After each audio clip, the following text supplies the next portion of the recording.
Hello friends, my name is Zubair Ahmed and welcome to my channel DOC Zubair। आज की इस video में हम डिस्कस करेंगे लॉ के एक chapter contract of sale of goods के बारे में। देखो, लॉ से रिलेटेड प्रॉब्लम बच्चों को क्या है, वो कहते हैं कि लॉ अगर हमें समझ में आ जाता है तो याद होना थोड़ा मुश्किल हो जाता है।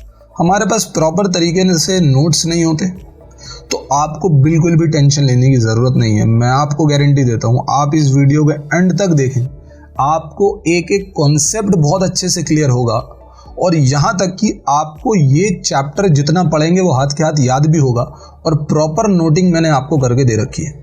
तो आपको इस वीडियो से हर एक चीज़ मिल जाएगी जो लॉ से रिलेटेड किसी भी स्टूडेंट के लिए प्रॉब्लम क्रिएट कर सकती है। आपको ये चैप्टर बहुत अच्छे से समझ में आएगा।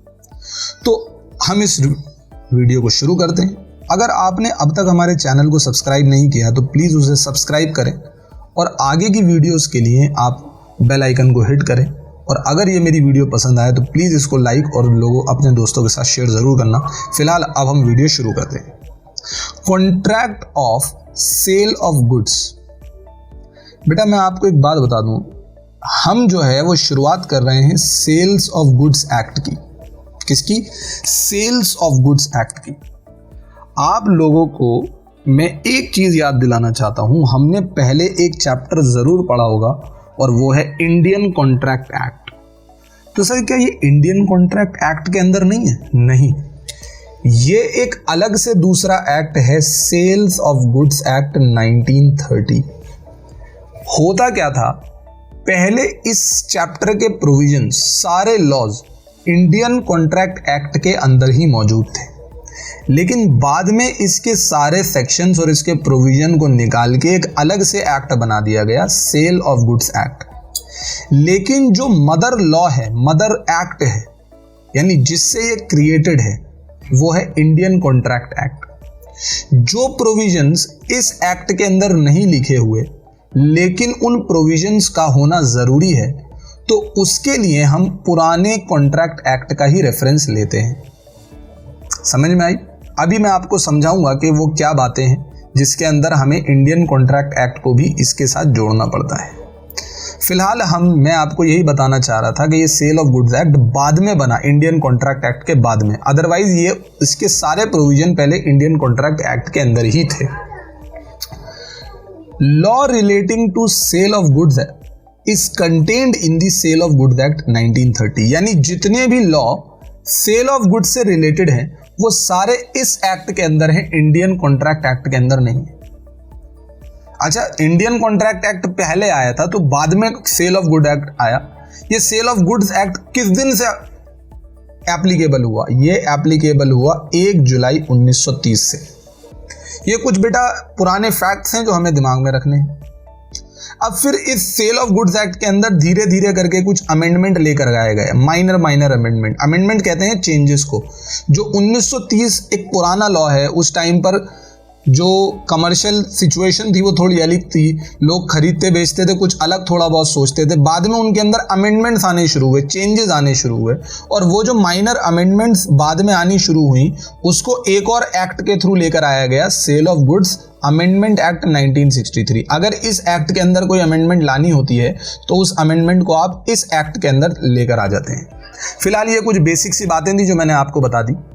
इसका हमारे लॉ के प्रोविजन से लेना देना कुछ नहीं है, ये इनका कुछ बैकग्राउंड था जो मैंने आपसे डिस्कस किया कि इस एक्ट को हम क्या कहते हैं, ये एक्ट कब से आया और कौन सा एक और एक्ट इसके साथ जुड़ा हुआ है, वो है sale of goods amendment act. अगर कोई बदलाव होते हैं तो वो इस एक्ट के अंदर लेकर आए जाते हैं।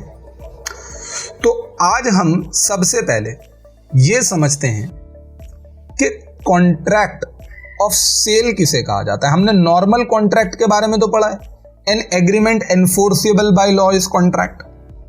लेकिन मैं आज एक स्पेसिफिक कॉन्ट्रैक्ट के बारे में डिस्कस करने जा रहा हूं और वो कॉन्ट्रैक्ट है सेल का contract, contract of sale of goods, contract of sale of goods.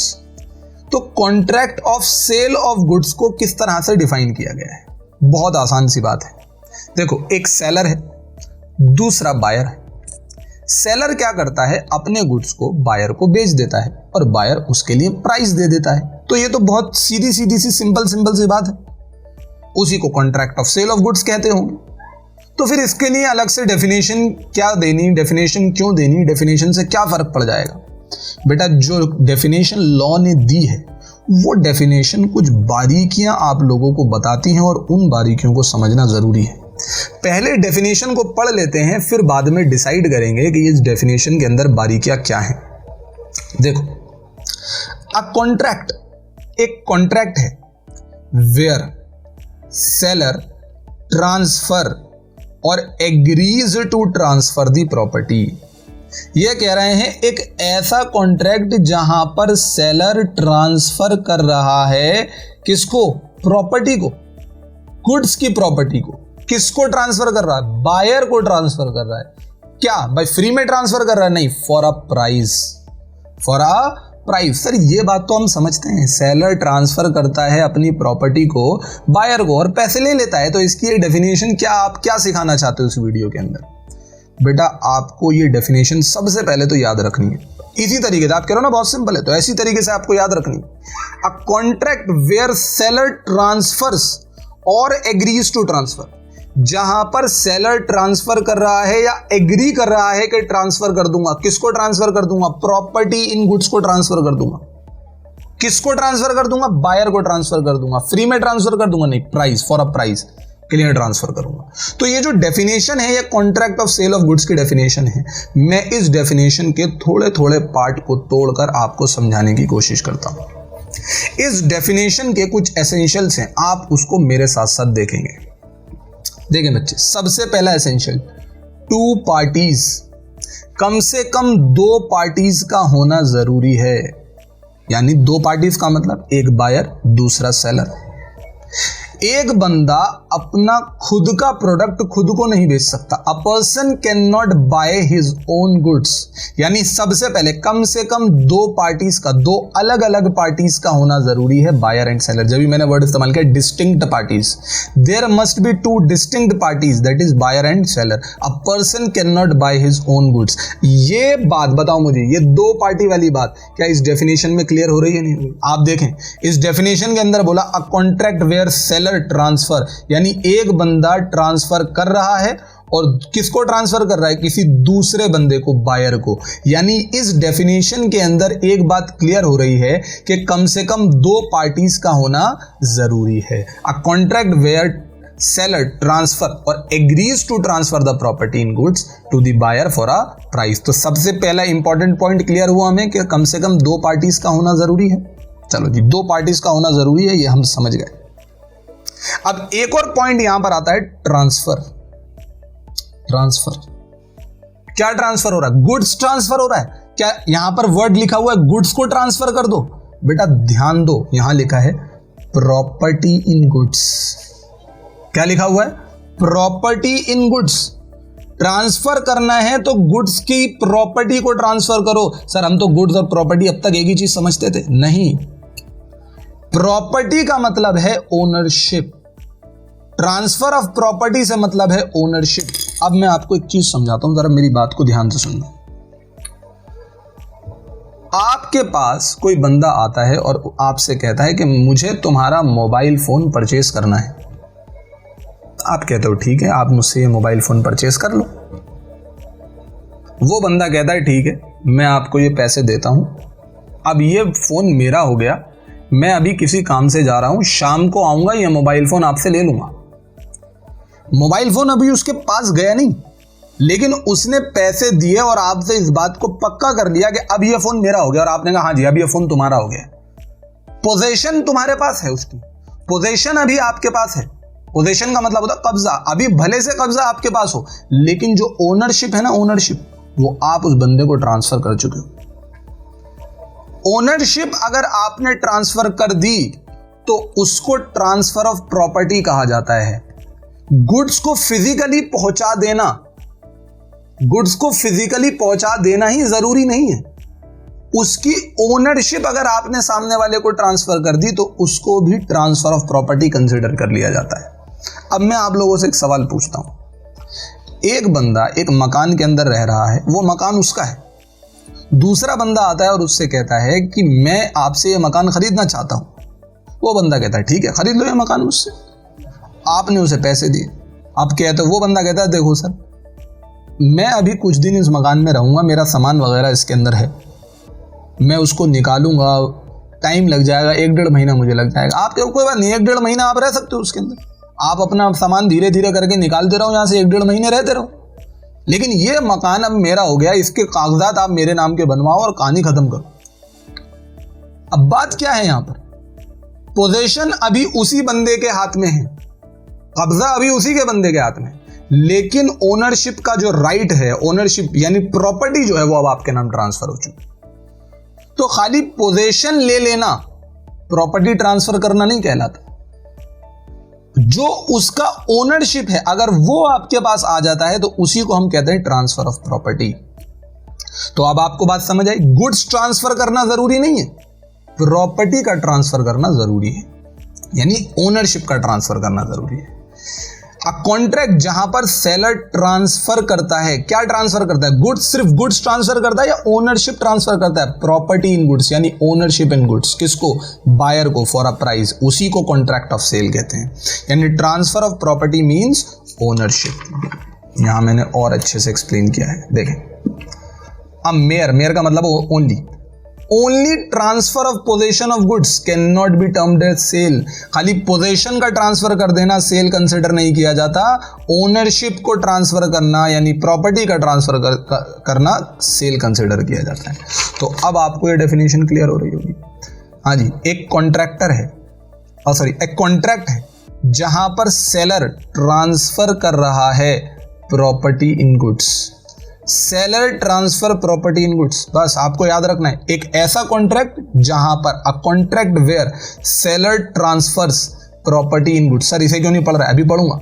A contract where seller transfer property in goods, किसको, to the buyer for a price, वो क्या कहलाता है, contract of sale of goods कहलाता है। अब आपको दो बातें क्लियर हो गई इस डेफिनेशन से कम दो पार्टी का होना जरूरी है, एक तो सेलर और एक बायर, दोनों यहां पर है। दूसरी चीज, ट्रांसफर किसका होना ट्रांसफर जरूरी है, प्रॉपर्टी इन गुड्स का ट्रांसफर होना जरूरी है। अब बात आ जाती है, गुड्स किसे कहते हैं सर, गुड्स किसे कहते हैं, गुड्स किसे कहते हैं। देखो बेटा, गुड्स जनरल सेंस में किसी भी चीज को कहते हो, लेकिन सेल ऑफ गुड्स एक्ट ने गुड्स की अपनी खुद की डेफिनेशन दी है। और अगर हम जो चीज ट्रांसफर कर रहे हैं और उस चीज को ट्रांसफर करते वक्त मुझे यह देखना पड़ेगा कि मेरे ऊपर सेल्स ऑफ गुड्स तभी अप्लाई होगा जब जो चीज मैं ट्रांसफर कर रहा हूं वो चीज as per such act goods consider की जा रही हो। यानी अगर सेल ऑफ गुड्स किसी चीज को गुड्स नहीं मानता तो फिर वो चीज सेल ऑफ गुड्स एक्ट के अंदर कवर नहीं होती, वो किसी दूसरे लॉ में कवर होगी। अब जैसे sale of goods act goods किसे मानता है, वो कहता है भाई गुड्स का मतलब है every kind of movable property, important highlight करने वाला point, every kind of movable property, यानी जितनी भी मूवेबल प्रॉपर्टी है सिर्फ मैं उन्हीं को गुड्स मानूंगा अपने एक्ट के अकॉर्डिंग। यानी जो इमूवेबल प्रॉपर्टी है वो मेरे एक्ट के हिसाब से सेल्स ऑफ गुड्स एक्ट के अंदर वो कवर नहीं होगी, उससे रिलेटेड लॉ किसी और एक्ट के अंदर लिखो जाकर। इमूवेबल प्रॉपर्टी की अगर सेल हो रहा है, इमूवेबल प्रॉपर्टी को खरीदा बेचा जा रहा है, तो भाई उसकी मदद के लिए, उससे रिलेटेड लॉ पढ़ने के लिए सेल्स ऑफ गुड्स एक्ट को मत उठाना, उसके लिए ट्रांसफर ऑफ प्रॉपर्टी एक्ट उठाना, कोई दूसरा एक्ट उठाना। मैं बता रहा हूं, एग्जांपल दे रहा हूं, ट्रांसफर ऑफ प्रॉपर्टी एक्ट है इमूवेबल प्रॉपर्टी के लिए। तो सेल्स ऑफ गुड्स एक्ट के अंदर तो उससे रिलेटेड लॉज पढ़ने आना मत। अगर किसी मूवेबल प्रॉपर्टी को बेचा गया है, खरीदा गया है, तो उसके लिए अगर आपको लॉज पढ़ने हैं तो goods, sale of goods act को आप पढ़ सकते हैं। Goods means every kind of movable property, यानी इस एक्ट के हिसाब से जितनी भी मूवेबल प्रॉपर्टी हैं उनको गुड्स माना जाएगा। यानी लैंड यहां पर नहीं है। अगर लैंड को सेल कर रहे हो, परचेज कर रहे हो, तो सेल्स ऑफ गुड्स एक्ट को मत पढ़ो, उससे रिलेटेड लॉस के लिए कोई दूसरा एक्ट पढ़ो। एसी बिल्कुल पढ़ सकते हैं, सेल ऑफ मूवेबल प्रॉपर्टी वो सेल्स ऑफ गुड्स एक्ट पढ़ सकते हैं। Furniture sales of goods act पढ़ सकते हैं। Goods means every kind of movable property, लेकिन इन्होंने कहा मूवेबल प्रॉपर्टी में ये दो चीजें मैं एक्सक्लूड करता हूं, अदर देन एक्शनेबल क्लेम और मनी। एक्शनेबल क्लेम क्या है, ये मनी क्या है? क्या एक्शनेबल क्लेम को भी कोई ट्रांसफर करता है क्या मनी को भी कोई ट्रांसफर करता है क्या? जैसे एक्शनेबल क्लेम ट्रांसफर हो सकता है, तभी तो यहां पर उसको हटाया गया कि भाई ट्रांसफर ऑफ गुड्स में सबसे पहले मैं आपको एक बात बता दूं, सिर्फ उन्हीं गुड्स को आप ट्रांसफर ऑफ गुड्स में कंसिडर करेंगे, एक तो जो मूवेबल होंगे, और अगर मूवेबल वाली चीज आ गई तो उसके अंदर एक्शनेबल क्लेम और मनी को प्लीज एक्सक्लूड कर दो। अब ये एक्शनेबल क्लेम कहते हैं किसे? देखो मैं आपको एक चीज समझाता हूं, आप बहुत ध्यान से मेरी बात को समझना। ए के कुछ डेटर्स हैं, 50,000 के डेटर्स। बताओ मुझे इन डेटर्स के ऊपर ए का कुछ क्लेम है या नहीं? इन डेटर्स से ए पैसे लेगा या नहीं? मुझे बताओ, डेटर्स से पैसे लेगा या नहीं? बिल्कुल लेगा। बिल्स रिसीवेबल 30,000 के हैं, क्या ए इन बिल रिसीवेबल्स के जरिए पैसे लेगा या नहीं लेगा? बिल्कुल लेगा। हमारे डेटर्स 50,000, ए के बिल रिसीवेबल 30,000। ये बुक डेट्स होते हैं। क्या होते हैं? Book debts. इनको आप अगर अकाउंटेंसी के अंदर पढ़ेंगे तो इनको ट्रेड रिसीवेबल्स, बुक डेट्स कुछ भी कहा जाता है। बात को सुनते रहें, आपको समझ में आएगी भी बात। ये जो बुक डेट्स है ना, इन्हीं को हम एक्शनेबल क्लेम कहते हैं। अब पहले तो सर ये एक्शनेबल क्लेम क्या चीज़ है, इसे एक्शनेबल क्लेम क्यों कहते हैं, फिर इसको गुड्स की डेफिनेशन में डालने की क्या ज़रूरत है, मतलब डालकर हटाने की क्या ज़रूरत है, और हटाया तो क्यों हटाया, अभी सब बातें आपको क्लियर होंगी, बस धीरे से मेरी बात को सुनते रहे। देखो पहले तो मुझे एक बात बताओ, क्या इस डेटर से 50,000 रुपये मैं क्लेम कर सकता हूँ? नहीं कर सकता? बिल्कुल क्लेम कर सकता हूँ। क्या इस बिल रिसीवेबल से मैं 30,000 रुपये क्लेम कर सकता हूँ? नहीं कर सकता? बिल्कुल कर सकता हूँ। और अगर ये बंदा मुझे 50,000 ना दे, ये बंदा मुझे 30,000 ना दे, तो इनके इस क्लेम के लिए मैं एक एक्शन ले सकता हूं, इनके ऊपर लीगल एक्शन ले सकता हूं। और अगर मैं जिस क्लेम के अगेंस्ट लीगल एक्शन ले सकता हूं, उसी क्लेम को कहा जाता है एक्शनेबल क्लेम। क्या एक्शनेबल क्लेम का ट्रांसफर पॉसिबल है? बिल्कुल पॉसिबल है। जैसे मैंने किसी से गुड्स खरीदे, गुड्स परचेज किए, वो बंदा मुझसे कह रहा है कि मुझे 50,000 रुपये दे दो। मैं कहता हूं भाई देखो, मुझे डेटर से, इस डेटर से 50,000 रुपये लेने हैं, क्यों ना मेरे ये डेटर तुम अपने पास ले लो। बिल्कुल वो कहेगा ठीक है, चलो तुम्हें उससे 50,000 लेने दे, अब मैं आपके डेटर से 50,000 ले लूंगा। यानी इस डेटर को ट्रांसफर किया जा सकता है। पहले इस डेटर के ऊपर अधिकार, इसके ऊपर ओनरशिप मेरी थी, लेकिन अब उस डेटर यानी उस क्लेम के ऊपर ओनरशिप किसी, उस बंदे के ऊपर नहीं कह रहा, उस पे अमाउंट के ऊपर ओनरशिप पहले मेरी थी, अब उस अमाउंट के ऊपर ओनरशिप दूसरे के पास ट्रांसफर हो गई। बिल रिसीवेबल, इस बिल के थ्रू मुझे 30,000 मिलने, मैंने किसी से 30,000 का सामान खरीदा, मैंने उसे पैसे नहीं दिए, मैंने कहा एक काम करो, ये मेरा बिल है, इसके बदले मुझे पैसे मिलने, तो इस बिल को तुम रख लो। बताओ इस बिल को भी ट्रांसफर कर दिया गया, नहीं कर दिया गया? ये भी ट्रांसफरेबल है। इस बिल के ऊपर पहले ओनरशिप मेरी थी, अब इस बिल के ऊपर ओनरशिप आपकी हो गई। यानी इन चीजों को भी ट्रांसफर किया जा सकता है, एक्शनेबल क्लेम को भी ट्रांसफर किया जा सकता है। अब उसको भी ट्रांसफर किया जा सकता है तो लोग उसको गुड्स ना समझने लग जाएं, इसी चक्कर में गुड्स की डेफिनेशन में उसको हटाया गया कि भाई ये जो एक्शनेबल क्लेम है ना, ये कोई गुड्स नहीं होते। आप समझें जो चीज मूवेबल है, जो चीज ट्रांसफर हो सकती है, उस चीज को हम ट्रांसफर कर सकते हैं, तो आप एक्शनेबल क्लेम को, ट्रांसफर को भी गुड्स समझने लग जाए। इसके लिए तो एक अलग से एक्ट बना हुआ है, नेगोशिएबल इंस्ट्रूमेंट एक्ट। जितने भी एक्शनेबल क्लेम से रिलेटेड लॉज हैं आप वहां पढ़ें, ये गुड्स की डेफिनेशन के अंदर कवर नहीं होगा। यानी गुड्स मींस कोई भी मूवेबल प्रॉपर्टी, और उस मूवेबल प्रॉपर्टी में से आपको क्या हटा देना है? एक्शनेबल क्लेम को हटा देना है। एंड मनी मतलब पैसा, कैश, करेंसी, मैं उसको ट्रांसफर कर रहा हूं, तो आप उसे गुड्स का ट्रांसफर मत समझ लेना। अरे वो तो मीडियम ऑफ एक्सचेंज है भाई, मीडियम ऑफ एक्सचेंज के ट्रांसफर को गुड्स थोड़ी समझ सकते हैं हम। उसके थ्रू तो हम चीजें खरीदते बेचते हैं। तो ये चीजों का मतलब मैंने यहां पे लिखा, एक्शनेबल क्लेम का मतलब ऐसे claim, such claims which can be enforced bye legal action, जिसका क्लेम को हम एनफोर्स करा सकते हैं, पैसे रिकवर कर सकते हैं किसी लीगल एक्शंस के थ्रू। क्या हमारे बुक डेट्स, यही जो मैंने अभी समझाया। मनी का मतलब करंट मनी, इसको कभी भी हम गुड्स नहीं मान सकते क्योंकि इसी के थ्रू तो गुड्स ऑफ एक्सचेंज को क्या नाम है, गुड्स को एक्सचेंज किया जाता है, it is a medium of exchange. लेकिन अगर कोई ओल्ड करेंसी है, ओल्ड कॉइन्स हैं, रेयर कॉइन्स हैं, ऐसे सिक्के जो आज के टाइम पे नहीं मिलते, तो आपको मालूम है उसको लोग कलेक्शन के लिए खरीदते बेचते हैं, तो उसको हम गुड्स मान सकते हैं। नॉर्मल करेंसी, करंट करेंसी को हम क्या नाम है, गुड्स नहीं मानते। समझ आई बात? नहीं, उस करेंसी को खरीदने के लिए तो आप क्या करते हैं, पैसे देते हैं। समझे कि नहीं समझे?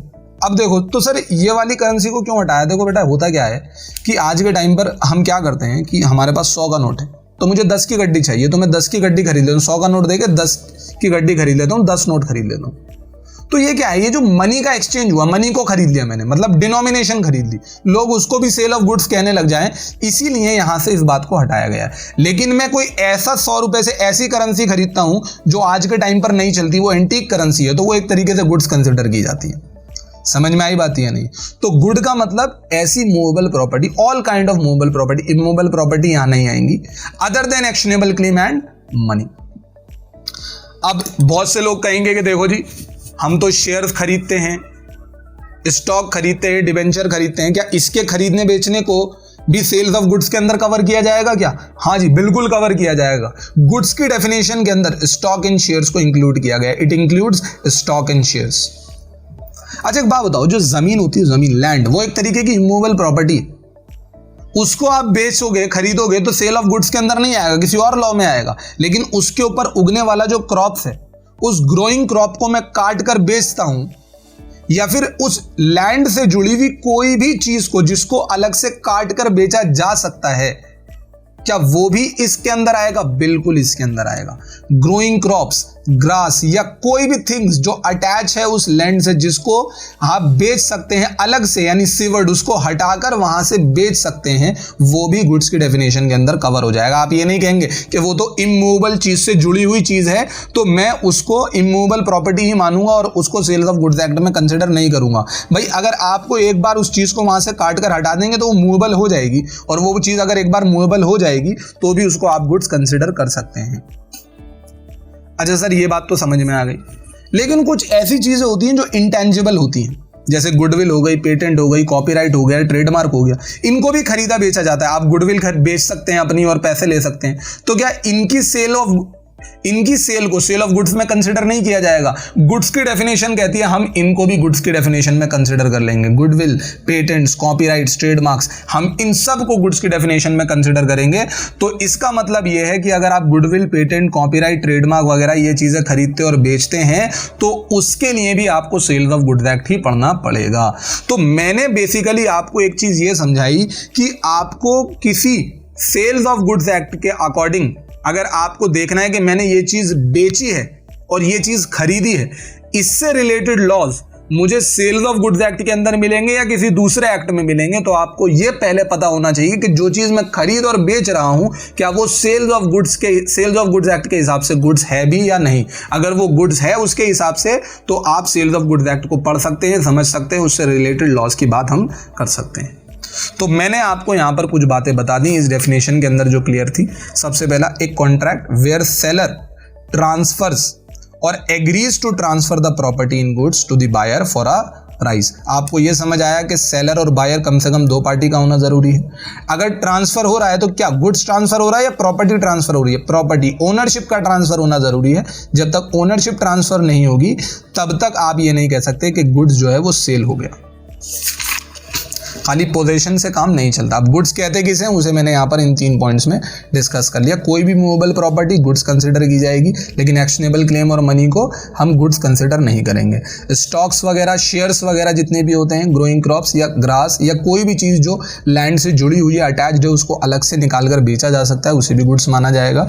गुडविल है, पेटेंट्स है, कॉपीराइट है, ट्रेडमार्क है, ये सारी की सारी डेफिनेशन में गुड्स के अंदर कवर होते हैं। अब एक्शनेबल क्लेम और मनी का मतलब मैंने यहाँ पे समझाया है। बात करते हैं किसकी? प्राइस की। देखो, जो गुड्स बेच रहे हो वो किसी प्राइस के लिए बेच रहे हो। गुड्स बेचकर आपका कंसिडरेशन किसे कहते हैं? Something in return. जो गुड्स आप बेच रहे हो उसके रिटर्न में आप क्या एक्सपेक्ट कर रहे हो? आप प्राइस एक्सपेक्ट कर रहे हो। अब वो प्राइस किस टर्म्स में होना चाहिए? मनी के टर्म्स में होना चाहिए भाई। यानी गुड्स के बदले बेचकर मैं कोई दूसरा गुड नहीं लूंगा। गुड्स के बदले आप गुड्स लेते हो तो उसे बार्टर कहा जाता है, और बार्टर जो है वो इस एक्ट के अंदर कवर नहीं होता, वो कवर होता है किसके अंदर? Transfer of property act. कहां पर कवर होता है भाई? ट्रांसफर ऑफ प्रॉपर्टी एक्ट में। यानी गुड्स के बदले अगर पैसे मिले हैं, गुड्स के बदले अगर पैसे मिले हैं तो ही सेल्स ऑफ गुड्स एक्ट के अंदर कवर होगा। अगर गुड्स के बदले गुड्स मिला है तो वो बार्टर है, और बार्टर इस एक्ट के अंदर कवर नहीं होता। आपको उसके लिए ट्रांसफर ऑफ प्रॉपर्टी एक्ट पढ़ना पड़ेगा। सर ये नोट्स हमें नोट करने, बिल्कुल नोट करके रखिए, आपके लिए बहुत ज़्यादा ज़रूरी है। आप चाहे वीडियो को पॉज करें और पॉज करने के बाद इसको नोट्स को नोट कर सकते हैं। इस डेफिनेशन का 5वां इंपॉर्टेंट पॉइंट देखो, मैंने पूरी डेफिनेशन को टुकड़ों में तोड़ दिया और हर एक पॉइंट को एक्सप्लेन किया। कोई भी कॉन्ट्रैक्ट जहां पर सेलर ट्रांसफर कर रहा है प्रॉपर्टी को जो गुड्स के अंदर है, यानी ओनरशिप को ट्रांसफर कर रहा है बायर को किसी प्राइस के बदले, और वो प्राइस मनी की टर्म्स में ही होना चाहिए, वो गुड्स होना चाहिए, ओनरशिप का ही ट्रांसफर होना चाहिए। ठीक है ना? आपको बात समझ में आ रही है? अब जो लास्ट पॉइंट है वो ये है, यहां पर दो चीजें हैं, sales and agreement to sale. इस डेफिनेशन के अंदर दो चीजें हैं भाई। देखो यहां है ना, seller transfers or agrees to transfer. देखो जो ट्रांसफर है उसको हम कह रहे हैं सेल, और जो एग्रीज टू ट्रांसफर है उसे हम कह रहे हैं एग्रीमेंट टू सेल। यानी सेल्स ऑफ गुड्स एक्ट दोनों बातों को कवर करता है, सेल्स और एग्रीमेंट टू सेल दोनों को। देखो बच्चे, ये सेल्स और एग्रीमेंट टू सेल क्या है मैं आपको समझाता हूं। ए और बी, ए और बी दोनों कॉन्ट्रैक्ट कर रहे हैं, आपस में एक कॉन्ट्रैक्ट है। इसके पास इसके गुड्स हैं, बी कहता है मैं आपको पैसे दूंगा, गुड्स आप मुझे दे देना। हो गया भाई, कॉन्ट्रैक्ट ऑफ सेल हो गया। अब होता क्या है, ए कहता है आप मुझे पैसे दोगे मैं आपको गुड्स दे दूंगा। आज से ये गुड्स आपका हो गया, आज से इस गुड की ओनरशिप आपकी हो गई, that is transfer of ownership. अभी चाहे इसने इसकी डिलीवरी ली हो या ना ली हो, ये गुड इसका हो चुका है, सेल हो चुकी है। समझ में आती है बात? ये नहीं। अब मैं आपसे एक बात आपको क्लियर कर देना चाहता हूं, डिलीवरी को यानी पोजीशन को दिमाग से हटा दो। बस ये सोचो, जिस दिन ओनरशिप ट्रांसफर हो गई, यानी गुड्स के ऊपर अधिकार जिस दिन आपके ऊपर आ गया, तो उस दिन आपके पास वो गुड्स की सेल मान ली जाती है, चाहे गुड्स तुम्हारे पास डिलीवर हुआ हो या ना डिलीवर हुआ। अब मेरी बात को ध्यान से सुनो, सेल्स और एग्रीमेंट टू सेल में क्या फर्क है? सेल्स एक तरीके का एग्जीक्यूटेड कॉन्ट्रैक्ट है। क्या है? एग्जीक्यूटेड, यानी ऐसा कॉन्ट्रैक्ट जहां पर पूरा तरीके से काम हो चुका है, दोनों पार्टीज अपनी अपनी कंसिडरेशन डिस्चार्ज कर चुकी हैं। एग्रीमेंट टू सेल ये एक तरीके का एग्जीक्यूटरी कॉन्ट्रैक्ट है। क्या है? एक तरीके का एग्जीक्यूटरी कॉन्ट्रैक्ट, जहां पर अभी परफॉर्मेंस पूरी तरीके से डिस्चार्ज नहीं हुई। परफॉर्मेंस किस दिन डिस्चार्ज होंगी? जिस दिन ये इसको पैसे देगा और ये अपने गुड की प्रॉपर्टी इसको ट्रांसफर करेगा। पोजीशन नहीं कह रहा, प्रॉपर्टी जिस दिन इसको ट्रांसफर कर देगा। समझ आई बात? या नहीं है? यानी मैंने किसी को पैसे दिए और सामने वाले से अगर उसका इनवॉइस ले लिया ना, इनवॉइस पर उसने साइन कर दिया, ये गुड आपका हो गया, तो चाहे गुड अब उसके ही गोडाउन पर क्यों ना पड़ा रहे, लेकिन इनवॉइस मेरे पास आ गया, उसने लिख के दे दिया या फिर बोल दिया कि ओनरशिप आपकी हो गई, तो वो गुड आपका ही हो जाएगा, वो सेल हो जाएगी, चाहे उसकी अभी डिलीवरी हुई हो या ना हुई हो। अगर आपने अमेज़न से कोई सामान परचेज किया, उसकी पेमेंट कर दी और उन्होंने कहा वो गुड आपका हो गया, अब बस हम डिलीवर कर देंगे, तो जिस दिन आपने पेमेंट कर दी और उन्होंने कह दिया कि हाँ जी अब ओनरशिप तुम्हारी हो गई, तो डिलीवर चाहे हो या ना हो वो सेल हो चुकी है। लॉ कहता है वो सेल हो गई। डिलीवरी तो बस एक तरीके से पोजीशन आना होगा, पोजीशन इंपैक्ट नहीं करता, उसका ओनरशिप का ट्रांसफर होना जरूरी है। तो मुझे एक बात बताओ कि आपकी एग्जीक्यूशन कब खत्म हो जाएगी, कॉन्ट्रैक्ट किस दिन डिस्चार्ज हो जाएगा? जिस दिन आपने पैसे दे दिए और सामने वाले ने ओनरशिप ट्रांसफर कर दी, चाहे पोजीशन ट्रांसफर किया हो या ना किया हो, उसी को कहा जाता है सेल्स, यानी एग्जीक्यूटेड कॉन्ट्रैक्ट। सेल्स का मतलब executed contract, immediate transfer of ownership, उसी वक्त ट्रांसफर हो जाती है। अब जैसे आप किसी दुकान में गए, दुकान वाले को पैसे दिए, उसने आपको गुड्स दे दिए, सेल हो गई, एग्जीक्यूटेड। आपने उसे पैसे दिए, दुकान वाले ने आपका सामान निकाल कर अलग रख दिया, चलो जी ये सामान तो अब आपका हो गया, उसे भी सेल्स कह देंगे भाई। होता नहीं होता, मैं किसी दुकान के पास गया, मैंने उसको पैसे दिए, मैंने कहा अभी आगे से कुछ सामान लेकर आ रहा हूं, आप इस गुड को मेरा अलग से निकाल कर रख दो। वो अलग से निकाल कर आपका गुड रख देता, चाहे अब वो क्या हुआ, वो सेल हो चुकी है, एग्जीक्यूटेड कॉन्ट्रैक्ट है। आपने उसे पैसे दिए और उसने आपका सामान निकाल कर रख से रख दिया, यानी आपकी ओनरशिप आपको दे दी गई, उसे सेल्स कहते हैं, एग्जीक्यूटेड कॉन्ट्रैक्ट। चाहे डिलीवरी हुई हो या ना हुई हो, दोनों केसेस के अंदर सेल हो चुकी है, एग्जीक्यूट हो चुका है कॉन्ट्रैक्ट। लेकिन आप जाते हैं और उससे कहते हैं जी मेरा सामान अलग से निकाल कर रख दो, मैं आऊंगा और आपको पैसे दे दूंगा। सामने वाला सोचता है ठीक है, आएगा पैसे दे देगा, प्रॉमिस करके गया है निकाल कर मैं रख दूंगा। अभी आपकी तरफ से पैसे देने बाकी हैं और शायद जब तक आप पैसे दोगे नहीं वो आपको ओनरशिप अभी ट्रांसफर करेगा नहीं। लेकिन हाँ, आपस में एक एग्रीमेंट हुआ है, आपस में एक एग्रीमेंट हुआ है कि हाँ जी मैं पैसे दे दूंगा, और वो कहता है ठीक है मैं आपको सामान दे दूंगा। तो अभी दोनों की पार्ट से परफॉर्मेंस का होना बाकी है, यानी एग्जीक्यूटरी कॉन्ट्रैक्ट। अभी तक ओनरशिप आपको उस बंदे ने ट्रांसफर की नहीं है, लेकिन आपसे कह रहा है जिस दिन ये काम कर दोगे, जिस दिन पैसे दे दोगे, जब पैसे दे दोगे मैं पैसे के साथ साथ ओनरशिप आपको दे दूंगा। अब चाहे आप गुड यहां से उठाकर ले जाना या फिर यहीं छोड़ जाना। यानी अभी सिर्फ ये बात हुई है कि एक कंडीशन पूरी करो और उस कंडीशन को पूरा करने के बाद हम आपको ओनरशिप ट्रांसफर कर देंगे।